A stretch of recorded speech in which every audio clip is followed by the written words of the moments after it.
नमस्कार दोस्तों, स्वागत है आपका लाइव दृष्टि चैनल पर। आज हम बात करेंगे भगवत गीता के ज्ञान की। भगवान कृष्ण ने भगवत गीता में बताया है कि क्रोध कहाँ से उत्पन्न होता है और उसका कारण क्या है।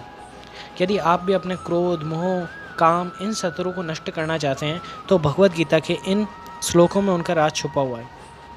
देखिए, जो भगवत गीता के दूसरे अध्याय का 62वां श्लोक है, ध्यायतो विषयान् पुंसे संगस्ते सुपजायते संगास्त संजायते कामे कामात् क्रोधो अभिजायते क्रोधात् भवति सम्मोह सम्मोहात् स्मृति विभ्रमः स्मृति भ्रंशात् बुद्धिनाशो बुद्धिनाशात् प्रणश्यति।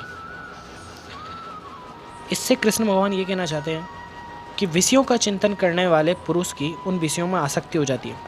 विषय से मतलब हम यदि इस संसार में कोई सी भी चीज़ है जिसको हम चाहते हैं पाना, प्राप्त करना, हम जब उसके बारे में सोचते रहते हैं, चिंतन करते रहते हैं। मान लीजिए आपको कोई खाने की चीज़ है, आपको वो चाहिए, तो आप उसके बारे में सोचते रहेंगे कि यार मैं उसको खाऊं, तो हमारी धीरे धीरे उनमें आसक्ति हो जाती है और आसक्ति से उन विषयों की कामना उत्पन्न होती है। मतलब हम चाहते हैं कि उस विषय को जल्दी से जल्दी हम ग्रहण करें, और कामना अगर हमारी पूर्ण नहीं हुई, उसमें विघ्न पड़ गया, तो फिर क्रोध उत्पन्न होता है।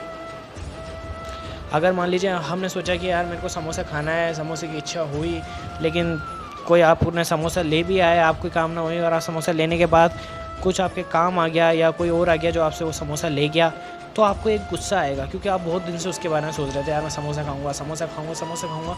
तो ऐसे हमारी धीरे धीरे उन विषयों में आसक्ति हो जाती है और आसक्ति से हमारे मन में कामना उत्पन्न होती है। तो सबसे पहले कोई सी भी चीज़ में अगर आप अपने क्रोध पर कंट्रोल करना चाहते हैं तो क्रोध का मूल कारण क्या हुआ? विषयों का चिंतन। यदि आप अपने विषयों का चिंतन करना ही छोड़ देंगे, अगर आप अपना केवल कर्म करते जाएंगे और विषयों का चिंतन करना छोड़ देंगे, तो फिर आपको कभी आसक्ति नहीं होगी। जब आपकी किसी चीज़ में आसक्ति नहीं होगी तो फिर आपकी कामना उत्पन्न नहीं होगी, और कामना उत्पन्न नहीं होगी तो फिर उनमें कैसा विघ्न और कैसा क्रोध।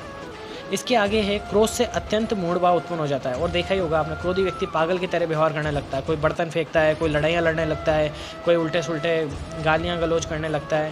तो क्रोधी व्यक्ति का जो बुद्धि होती है, अच्छे से अच्छा व्यक्ति भी जब क्रोध में होता है तो मूर्खता जैसा व्यवहार करने लग जाता है। बाद में वो सोचता है मैंने क्या कर दिया, लेकिन क्रोधी व्यक्ति मूर्ख जैसे व्यवहार करता है। तो क्रोध से अत्यंत मूढ़ भाव उत्पन्न हो जाता है, और मूढ़ भाव से स्मृति में भ्रम हो जाता है। स्मृति में भ्रम होने से मतलब बुद्धि आपकी एक तरह से विचलित हो जाती है।